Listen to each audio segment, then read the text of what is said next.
പക്ഷെ നമ്മൾ ഈ പറയുന്ന OCയുടെ ഇൻസ്റ്റഗ്രാം അക്കൗണ്ടിലോട്ട് ചെല്ലുവാണെങ്കിൽ ഇതിനകത്ത് എഴുതി വെച്ചിട്ടുണ്ട് guys 1 million plus happy customer, 10 ലക്ഷത്തിൽ കൂടുതൽ ഹാപ്പി കസ്റ്റമേഴ്സ് ഉണ്ട്. മിനാനി എല്ലാവരും പറയുന്നുണ്ട് ചേട്ടാ എപ്പോഴെപ്പോഴും ഈ കണ്ടന്റ് തന്നെ അതൊന്ന് മാറ്റി പിടിക്കാൻ പറഞ്ഞു. ഓൾറെഡി ഞാനൊരു കണ്ടന്റ് സെറ്റ് ചെയ്ത് വെച്ചിട്ടുണ്ടായിരുന്നു. പക്ഷേ എന്ത് ചെയ്യാനാ, എൻ്റെ വീട്ടിലെ വൈഫൈയുടെ കുറച്ച് ഇഷ്യൂസും കാര്യങ്ങളുണ്ട്. എനിക്ക് അപ്ലോഡ് ചെയ്യാൻ ഇച്ചിരി ലേറ്റായി പോയെന്ന് മാത്രം. എനിക്ക് നിങ്ങളോട് പറയേണ്ട വേറൊരു കാര്യങ്ങളുണ്ട്. കഴിഞ്ഞു പോയൊരു കാര്യം തന്നെയാണ്, അതൊന്ന് എടുത്തു വരേണ്ട ഒരു കാര്യമുണ്ട്. കാരണം ഇന്നലെ ഞാനൊരു സംഭവം കാണാനിടയായി. നിങ്ങളെല്ലാവരും അപ്പം സത്യം പറഞ്ഞ് ഈ ഫാമിലി വ്ളോഗേഴ്സ് കാണുന്ന കുറേ ആൾക്കാരുണ്ട്. ഇതാണ് റിയാലിറ്റി എന്നും പറഞ്ഞ് വിശ്വസിക്കുന്ന കുറേ ആൾക്കാർക്ക് വേണ്ടി ഞാൻ ഒരു കാര്യം കൂടെ സമർപ്പിച്ചു തരാം. കാരണം അവർ പറയുന്ന എല്ലാം ശരിയാണ് എന്നുള്ളൊരു ചിന്താഗതി. പിന്നെ അതുപോലെ തന്നെ റിയാക്ഷൻസ് വീഡിയോ ചെയ്യുന്ന അവന്മാർക്ക് ഒരു പണിയില്ല. ഈ കണ്ടന്റ് എടുത്തുകൊണ്ട് വന്നിട്ട് ഓരോ കാര്യങ്ങൾ വെച്ച് അവന്മാർ ചുമ്മാ ഗുണമെന്ന് പറയുന്ന കുറേ ടീംസുകളുണ്ട് എന്നൊക്കെയാണ് എല്ലാവരും പറഞ്ഞുകൊണ്ടിരിക്കുന്നത്. ഓക്കെ, നമ്മൾ പറയുന്നത് അവിടെ എന്തെങ്കിലും ഒരു കാര്യം ഉണ്ടെങ്കിൽ അത് തെറ്റാണ്, അല്ലെങ്കിൽ ഓഡിയൻസിൻ്റെ അടുത്ത് എത്തിക്കുന്നത് ഫ്ലോപ്പായിട്ടുള്ള കാര്യങ്ങളാണ് എന്നൊക്കെ നമ്മൾ ഈ സംസാരിച്ചുകൊണ്ടിരിക്കുന്നത്. പിന്നെ എടുത്തു പറയേണ്ട കാര്യങ്ങൾ, പ്രൊമോഷൻസ് വീഡിയോസ് ചെയ്യുന്ന ആൾക്കാരെ കുറിച്ചൊക്കെ നമ്മൾ സംസാരിക്കാറുണ്ട്, നമ്മളെല്ലാവരും കുറ്റം പറയാറുണ്ട്. പക്ഷെ നമ്മൾ ചെയ്യുന്ന കാര്യങ്ങൾ നിങ്ങൾക്കും കൂടെ നല്ലതിന് വേണ്ടിയാണ്, പ്രത്യേകിച്ച് ഫാമിലി വ്ളോഗേഴ്സിന്. എനിക്ക് അതുപോലെ തന്നെ പറയേണ്ട ഒരു കാര്യങ്ങളുണ്ട്. നമ്മുടെ ഈ അടുത്ത സമയത്ത് ഒരു ജ്വല്ലറി വിഷയങ്ങളൊക്കെ അറിയാം. ഉപ്പും മുളകും ലൈറ്റ് ഒരു സംഭവം കൊണ്ടുവന്നിട്ടുണ്ടായിരുന്നു. ഇന്ന പോലെ അവരൊരു സ്ഥാപനത്തിൽ നിന്ന് സ്വർണവും കാര്യങ്ങളും മേടിക്കുകയും കണ്ട് ചെയ്തു. അവസാനം അവർക്ക് പണി കിട്ടിയെന്നുള്ള അറിയാലോ. അതിലിരയായതാരാ, ലൈഫ് ഓഫ് അനന്ത് എന്ന് പറയുന്ന ഒരു യൂട്യൂബറാണ്. അതെല്ലാവർക്കും അറിയാവുന്ന കാര്യങ്ങളാണ്. ആ വിഷയം തന്നെയാണ് സംഭവം. നിങ്ങൾ മണ്ടരായെന്ന് പറയുന്നതിൻ്റെ ഒരു സംഭവം കൂടെ, ചെറിയൊരു സംഭവമാണ്. നിങ്ങൾക്ക് വലിയ നീ ഇതാണോ നീ കൊണ്ടുവന്നെന്നൊക്കെ പറയും. പക്ഷേ ഞാനത് കൊണ്ടുവന്നെങ്കിലും അത് ഒരാളെങ്കിൽ ഒരാളുടെ തലയിൽ അത് കയറാൻ വേണ്ടി മാത്രമാണ്. എന്തായാലും അനന്തുവിൻ്റെ വീഡിയോയിലോട്ട് നമുക്ക് ജസ്റ്റ് ഒന്ന് പോവാം. പക്ഷെ നമ്മൾ ഈ പറയുന്ന OCയുടെ ഇൻസ്റ്റഗ്രാം അക്കൗണ്ടിലോട്ട് ചെല്ലുവാണെങ്കിൽ ഇതിനകത്ത് എഴുതി വെച്ചിട്ടുണ്ട് guys 1 million plus happy customer, 10 ലക്ഷത്തിൽ കൂടുതൽ ഹാപ്പി കസ്റ്റമേഴ്സ് ഉണ്ട് എന്നാണ് എഴുതി വെച്ചേക്കുന്നത്. നേരത്തെ നമ്മൾ കണ്ട 4 ഊള കമന്റ് അത് ഹാപ്പി അല്ലാത്ത കസ്റ്റമേഴ്സ്. പക്ഷെ ഹാപ്പി ആയി കിടക്കുന്ന കസ്റ്റമേഴ്സിന്റെ എണ്ണമാണ് നിങ്ങൾ കാണേണ്ടത് 1 million plus. Note the point. 1 million 1 million 1 million 1 million. ബാക്കി അദ്ദേഹം കൂടെ പറയുന്നത് കേൾക്കാം. ഈ ഒരു പരിപാടി തുടങ്ങിയിട്ട് 2021 തോന്നുന്നു തുടങ്ങിയത്. ഓൾമോസ്റ്റ് 4 years ആയി. 1 മില്യൺ പ്ലസ് ഹാപ്പി കസ്റ്റമേഴ്സ് എന്ന് പറയുമ്പോഴത്തേക്കും അത്രയും 10 ലക്ഷം കച്ചവടം നടക്കണം അല്ലേ? ഞാൻ ഇവിടെ സൈറ്റിൽ കയറി നോക്കിയപ്പോഴത്തേക്ക് അത്യാവശ്യം നല്ല വിലയൊക്കെയുള്ള സാധനങ്ങളാണ് കിടക്കുന്നത്. ഇപ്പോൾ ഓരോന്നിൻ്റെയും പ്രൈസ് നോക്കി എല്ലാത്തിനും ഒരു 799 രൂപയ്ക്ക് മേൽപോട്ട് അല്ലെങ്കിൽ 1000 രൂപയ്ക്ക് മേൽപോട്ടുള്ളതാണ് മോസ്റ്റ് ഓഫ് ദ സാധനങ്ങൾ ഇങ്ങനെ കിടക്കുന്നത്. അതിനകത്ത് ഏറ്റവും ചെറിയ വിലയ്ക്ക് കിടക്കുന്നത് ഏതോ 299 രൂപയുടെ മോതിരം എന്തോ ആണ്. പക്ഷേ നമ്മളൊരു ആവറേജ് പ്രൈസ് എടുക്കുകയാണെങ്കിൽ ഒരു ഇതുപ്പെട്ട എല്ലാത്തിനും ഒരു 799 രൂപയിൽ മേൽപോട്ട് വിലയുണ്ട്. ഞാനിതെല്ലാം കംപ്ലീറ്റ് ചെക്ക് ചെയ്ത് നോക്കി. അപ്പോഴാണ് എനിക്കൊരു ഡൗട്ട് വന്നത്. ഞാനൊരു ചെറിയ കാൽക്കുലേഷൻ വഴി ഞാനിതൊന്ന് കാണിച്ചു തരാം. നമുക്കൊരു ആവറേജ് പ്രൈസ് എന്നുള്ളത് 700 എന്ന് എടുക്കാം. Okay, average price 700. നമുക്ക് ഈ 700നെ 10 മില്യൺ ഹാപ്പി കസ്റ്റമേഴ്സ് എന്നാണ് അവിടെ പറഞ്ഞത്. 10 മില്യൺ വെച്ച് ഇൻറ്റു ചെയ്യാം. 1 2 3 1000 10000 ലക്ഷം 10 ലക്ഷം അല്ലേ? കറക്റ്റ് അല്ലയോ? 0 കറക്റ്റ് അല്ലയോ? 10 ലക്ഷം. 700നെ 10 ലക്ഷം വെച്ച് കണക്ക് ചെയ്തപ്പോൾ നമുക്ക് കിട്ടിയത് 70 കോടി രൂപയാണ് ഗൈസ്. 1 10 100 1000 10000 ലക്ഷം 10 ലക്ഷം കോടി 10 കോടി 70 കോടി രൂപയാണ് ഗൈസ്. ഓക്കെ, ഇതൊരു അപ്രോക്സിമേറ്റ് കണക്കാണ്. 4 കൊല്ലം കൊണ്ട് ചേച്ചി ഉണ്ടാക്കിയത് 70 കോടി രൂപ എന്ന് വെച്ചാൽ ഒരു വർഷം ആവറേജ് ആണ് കേട്ടോ. അപ്പം ഒരു വർഷം 17.5 കോടി രൂപയുടെ ടേൺ ഓവർ ആ കമ്പനി നടക്കുന്നുണ്ട്. പോട്ടെ, നമ്മൾ 700 എന്നുള്ളത് 500 ആക്കി. ബേസ് പ്രൈസ് 500 രൂപ വെച്ചിട്ട് മേടിച്ച്. എന്നാലും 50 കോടി രൂപയുണ്ട്. 50 ഡിവൈഡഡ് ബൈ 4 കൊല്ലം ആകുമ്പോഴത്തേക്ക് തന്നെ 12.5 കോടി രൂപയുടെ ടേൺ ഓവർ. ലാഭമല്ല, ടേൺ ഓവർ. ഇത്രയും കച്ചവടം ഇവിടെ നടക്കുന്നുണ്ട്. ഇത് മലബാർ ഗോൾഡ് വല്ലതും ആണ്?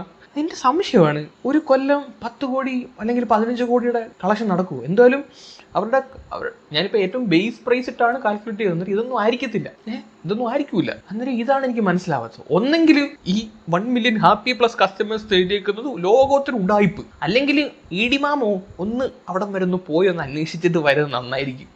70 കോടി എന്നൊക്കെയാണ് പറയുന്നത് ടേൺ ഓവർ. 70 കോടി ടേൺ ഓവർ എന്ന് പറയുമ്പോൾ അത്ര നല്ലൊരു പ്രോഫിറ്റ്. ഇതിനകത്തൊക്കെ നല്ല പ്രോഫിറ്റ് കിട്ടുന്ന പരിപാടിയാണ്. അപ്പം മൊത്തത്തിലൊരു ഉടായിപ്പ് മണക്കുന്നുണ്ടേ.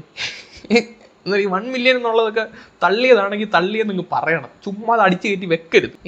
നിങ്ങൾക്ക് തന്നെ നാളെ അത് വിനയായിട്ട് വരും. എനിക്ക് തോന്നിയൊരു സംശയമാണ്. ഇങ്ങനെയൊക്കെ ആണെന്ന് എനിക്കറിയാം. ചിലപ്പം ചേച്ചിയുടെ കച്ചവടം ഇത്രയും കാണുമായിരിക്കും. ഇത്രയും വലിയ ഫാമിലിയിൽ അന്നേരം പിന്നെ നല്ല കച്ചവടം കാണും. 70 കോടി 100 കോടിയുടെയൊക്കെ കച്ചവടം കാണും. ഇപ്പം നമ്മൾ 1000 ഒരു പ്രോഡക്റ്റിന് 1000 രൂപ വെച്ച് 1 മില്യൺ ഹാപ്പി കസ്റ്റമേഴ്സിൻ്റെ ഒന്ന് കാൽക്കുലേറ്റ് ചെയ്ത് നോക്കുമ്പോൾ തന്നെ ഇത്ര 100 കോടി രൂപ. എൻ്റെ പൊന്നെ, ഒരു വർഷം 25 കോടി രൂപയുടെ turn over. 1 million happy customers. നിങ്ങളൊന്ന് ആലോചിച്ച് നോക്കിയേ. അദ്ദേഹം പറഞ്ഞിട്ടുള്ള ഓരോ പോയിന്റും ശ്രദ്ധിക്കും, നിങ്ങൾക്ക് കാര്യങ്ങൾ പെട്ടെന്ന് മനസ്സിലാക്കാം. അപ്പോൾ എനിക്ക് ഏറ്റവും കൂടുതൽ ചിരി വന്ന കാര്യം എന്ന് പറഞ്ഞാൽ, ഞാൻ ആ അക്കൗണ്ട് എടുത്ത് കയറി നോക്കിയായിരുന്നു. ആ അക്കൗണ്ടിൽ കയറി നോക്കിയപ്പം ഇപ്പം ഹാപ്പി കസ്റ്റമേഴ്സ് 2 ലക്ഷം ആൾക്കാരുണ്ട്. ബാക്കി 8 ലക്ഷം എവിടെ പോയി? ഞാനതാ ചോദിക്കുന്നത്. ബാക്കി 8 ലക്ഷം ഹാപ്പി കസ്റ്റമേഴ്സ് എവിടെ പോയി? അപ്പം നിങ്ങൾ വിചാരിക്കണോ കണ്ടുപിടിച്ചത്? ഞാനിവിടെ കണ്ടുപിടിച്ച കഥകളൊന്നും പറയാൻ വേണ്ടിയല്ല വന്നേ. നിങ്ങളൊന്ന് ആലോചിച്ച് നോക്കിയേ. നിങ്ങൾ അവരുടെ വീഡിയോസും കാര്യങ്ങളൊക്കെ ഇഷ്ടപ്പെട്ട് തുടങ്ങിയെന്ന് അറിഞ്ഞപ്പോഴാണ് അവർ ഈ ബിസിനസ്സും സ്റ്റാർട്ട് ചെയ്തിട്ടുണ്ടായിരുന്നു. ആ ബിസിനസ്സിൽ നിന്ന് നിങ്ങളെ ഈ ഫാമിലിയെ ഇഷ്ടപ്പെട്ട് വരുന്ന കുറേ ഓഡിയൻസ് ഉണ്ട്. ചിലപ്പോൾ അവരുടെ ഇടയിലും സംസാരിക്കായിരിക്കും, കുറേ മണ്ടന്മാരെന്നൊക്കെ പറയും. സത്യം പറഞ്ഞാൽ അങ്ങനെ നിങ്ങളുടെ മുന്നിൽ കൊണ്ടിട്ട് പറ്റിച്ചിട്ട് തന്നെയാണ് അവർ മുന്നോട്ട് പോകുന്നതുകൊണ്ട് ഈ ഒരു വീഡിയോയിൽ നിന്ന് മനസ്സിലാക്കാൻ പറ്റും. ഇപ്പോൾ കണ്ടില്ലേ 2 ലക്ഷം. ഒന്ന് ആലോചിച്ച്, അനന്ത് ബ്രോ എടുത്ത് പറഞ്ഞൊരു കാര്യം ഉണ്ടെങ്കിൽ ഇടിമമ്മം വന്ന വല്ല സീനാവുന്നു. എന്തുകൊണ്ട് ഇപ്പോൾ അവരത് മാറ്റി? ഇപ്പോൾ ഓരോ വിഷയങ്ങൾ വരുമ്പോൾ ഓരോന്ന് എന്താ പറയണ്ടേ, എല്ലാവരും അങ്ങ് മറക്കും. അതാണ് നമ്മുടെ മലയാളികളുടെ ഏറ്റവും കൂടുതൽ കുഴപ്പം. ഫാമിലി വ്ളോഗേഴ്സിന് സപ്പോർട്ടിന് വേണ്ടി കുറേ വീട്ടമ്മമാരും കുറേ കുട്ടികളും എന്താ പറയണ്ടേ, എല്ലാവരും ഒരു വിചാരം എന്ന് പറഞ്ഞാൽ ടീനേജ് പ്രായത്തിൽ ഇവർ പറയുന്നതാണ് ശരി, അല്ലെങ്കിൽ OC അത് മേടിച്ചു, OC ഇത് മേടിച്ചു, OCയുടെ സാധനമാണ്, അല്ലെങ്കിൽ OCയുടെ കമ്പനിയിൽ നിന്ന് മേടിച്ചതാണ്. അങ്ങനെ OC ഇങ്ങനെ പറഞ്ഞുകൊണ്ടിരിക്കുന്ന കുറേ ആൾക്കാരുണ്ട്. ചോദിക്കുന്ന ഒരു ചോദ്യമാണ്, അന്ന് 1 മില്യൺ ആയിരുന്നു, ഇപ്പോൾ 2 ലാക്ക്. അപ്പോൾ അദ്ദേഹം പറഞ്ഞ കാര്യങ്ങളെല്ലാം പക്കയാണെന്ന് നിങ്ങളൊന്ന് ആലോചിച്ച് നോക്കി. ഇപ്പോൾ എന്തുകൊണ്ട് മാറ്റി? ഒരു സാധാരണപ്പെട്ട ഈ റിയാക്ഷൻ ചെയ്യുന്ന ഒരുത്തന് ഇറങ്ങി തിരിച്ച് ഇതുപോലുള്ള കാര്യങ്ങൾ കറക്റ്റായിട്ട് നിങ്ങളുടെ മുന്നിൽ കൊണ്ട് തരുമ്പോൾ നിങ്ങളുടെ സുരക്ഷയ്ക്ക് വേണ്ടി, നിങ്ങളുടെ പൈസ പോകാനിരിക്കാൻ വേണ്ടിയാണ് ഓരോന്നൊക്കെ ചെയ്യുന്നത്. കാള പറ്റൂ എന്ന് പറയുമ്പോൾ അപ്പം കയറെടുക്കുന്ന കുറേ ടീംസ് ഉണ്ട്. അവർക്ക് വേണ്ടി ഞാനിപ്പോൾ ഇത് പറയുന്നത്, നിങ്ങൾ ഒരിക്കലും മണ്ടരാവരുത്. ഇപ്പോൾ പ്രണവ് പ്രവീൺ സംബന്ധമായിട്ടൊക്കെ ഉള്ള കാര്യങ്ങൾ ആലോചിച്ച് നോക്കിയേ. എൻ്റെ ഫാമിലിയുള്ളവർ, ഞാൻ എൻ്റെ വീഡിയോയിലെല്ലാം പറയുന്നൊരു കാര്യങ്ങൾ, ഈ ഫാമിലിയെ കണ്ട് ഇതുപോലൊരു അമ്മായിമ്മയെ കിട്ടാൻ കൊതിക്കണം, അല്ലെങ്കിൽ ഇതുപോലെ ആവണം, ചേട്ടനൊക്കെ ഡാൻസ് പഠിച്ചുകൂടെ എന്നൊക്കെ പറഞ്ഞിട്ടുണ്ട്. സത്യം പറയാം, ഞാനൊക്കെ കളിച്ചുള്ള അവസ്ഥ നിങ്ങൾക്ക് അറിയാമല്ലോ. ഇല്ല പശുത്തൊഴുത്തിൽ പോയി കച്ചി എടുത്തുകൊണ്ട് വന്ന് വെക്കുന്ന അവസ്ഥയായിരിക്കും സത്യം പറഞ്ഞാൽ. നമ്മളുടെ അടുത്ത് വരെ ഇത് പറഞ്ഞിട്ടുണ്ട്. ഇപ്പോൾ ഓരോരുത്തർക്ക് സത്യാവസ്ഥ മനസ്സിലായി തുടങ്ങിയിട്ടുണ്ട്. അതുപോലെ തന്നെ എനിക്ക് ഈ ഒരു കാര്യം കൂടെ വെച്ച് സംസാരിക്കണമെന്ന് തോന്നി. കാരണം ഇതുപോലെ ഫാമിലി വ്ളോഗേഴ്സും കാര്യങ്ങളൊക്കെ കണ്ട് അവർക്കൊക്കെ ഇതൊന്നും അല്ല റിയൽ ആയിട്ടുള്ളത്. അല്ലെങ്കിൽ ചില വിഷയങ്ങളുണ്ട്, വീട്ടിലെ പ്രശ്നങ്ങളൊക്കെ അതുപോലെ എടുത്തങ്ങ് ഇടണം പക്കയായിട്ട്. അതൊക്കെ ഡ്രീം റൈഡറിനെ കണ്ടുപിടിക്കും. അവനൊക്കെ സത്യം പറഞ്ഞാൽ ഇപ്പോൾ ജെന്യുവനാണെന്ന് തോന്നുന്നു ഓരോന്നൊക്കെ കണ്ടുവരുമ്പോൾ. അന്ന് അനന്ത് ബ്രോ ഇട്ട വീഡിയോ 5 മണിക്കൂറിനുള്ളിൽ അവർ ഡിലീറ്റ് ചെയ്യിപ്പിക്കാമെങ്കിൽ നിങ്ങളൊന്ന് ആലോചിച്ച് നോക്ക്, സത്യാവസ്ഥ ഉണ്ടോ ഇല്ലേന്ന്. ഇപ്പം ശരിക്കും മണ്ടരായത് ആരെന്നറിയോ? നിങ്ങൾ തന്നെ. പ്രത്യേകിച്ച് ഞാനൊരു കാര്യം എടുത്ത് പറയാം, ഫാമിലി വ്ളോഗേഴ്സ്. അതുകൊണ്ടാണ് നിങ്ങൾ ഈ റിയാക്ഷൻസ് വീഡിയോ ചെയ്യുന്നവരെ കുറ്റം പറയുമ്പോഴും നിങ്ങളുടെ നന്മയ്ക്ക് വേണ്ടിയാണ് ഇതുപോലുള്ള ആപ്പ് പ്രൊമോട്ട് ചെയ്യാൻ കുറേ എണ്ണം വരുന്നുണ്ട്, നിങ്ങളൊന്നും പോയി ചാടലേ എന്ന് പറയുന്നത്. ചിലവർ പറയും ഞങ്ങൾ ടെലിഗ്രാമിലൊരു ഗ്രൂപ്പുണ്ട്. ഞാൻ ചെന്ന് നോക്കുമ്പോൾ എത്ര വീട്ടമ്മമാരാണെന്നറിയാം ടെലിഗ്രാം ഗ്രൂപ്പിലൊക്കെ. 200, 400, 500 ഒക്കെ ആയിരിക്കും ഒരു ഗ്രൂപ്പിൽ. അത് പിന്നെ ഒരു 3 ദിവസം കഴിയുമ്പോൾ അത് 3000 ഒക്കെ വരും. നിങ്ങൾ പറ്റിക്കപ്പെടുകയാണ് ചില കാര്യത്തിൽ. ഇതൊന്നും അല്ല റിയാലിറ്റി എന്നൊന്ന് മനസ്സിലാക്കാൻ വേണ്ടിയാണ്. പിന്നെ അന്ന് അനന്തുവിനെ കുറ്റം പറഞ്ഞ കുറേ ഇപ്പോഴും തെറ്റിദ്ധാരണയായിട്ട് ഇരിക്കുന്ന ആൾക്കാരുണ്ട്. അതായത് ഒരാളെങ്കിലും ഈ ഒരു വീഡിയോ കണ്ടിട്ട് പോസിറ്റീവായിട്ടൊരു കമൻറ്റ് ഇട്ടാൽ അത് എന്താ പറയണ്ടേ, അദ്ദേഹത്തിൻ്റെ വിജയം. പിന്നെ ഞങ്ങൾ ഈ റിയാക്ഷൻസ് വീഡിയോ ചെയ്യുന്നത് ഞങ്ങളുടെ ഒരു വിജയമായിരിക്കും. എനിക്കിതേ കൂടുതലൊന്നും പറയാനില്ല. നിങ്ങൾ എന്തായാലും കണ്ടല്ലോ, ആ 1 മില്യൺ മാറി ഇപ്പം 2 ലാക്ക് സബ്സ്ക്രൈബേഴ്സായി. വേറെ കുറേയൊക്കെ ഉണ്ട്, ഞാൻ അതിനെക്കുറിച്ചൊന്നും പറയാനൊന്നും വരുന്നില്ല. എന്തായാലും എനിക്കിത് നിങ്ങളോടൊന്ന് പറയണമെന്ന് തോന്നി, അതുകൊണ്ടാണ് ഞാനിപ്പോൾ വന്നത്. നമ്മുടെ വീഡിയോസ് ഇഷ്ടപ്പെടുവാണെങ്കിൽ ലൈക്കും ഷെയറും സബ്ബും ഒക്കെ ചെയ്യുക. നിങ്ങളുടെ സപ്പോർട്ടും വേണം. കൂടുതലും ആൾക്കാർ വീഡിയോസ് കാണുന്നുണ്ട്, സബ് ചെയ്യുന്നില്ല. എല്ലാവരും ഒന്ന് സബ് ചെയ്തേക്കുക. Okay, bye, love you all.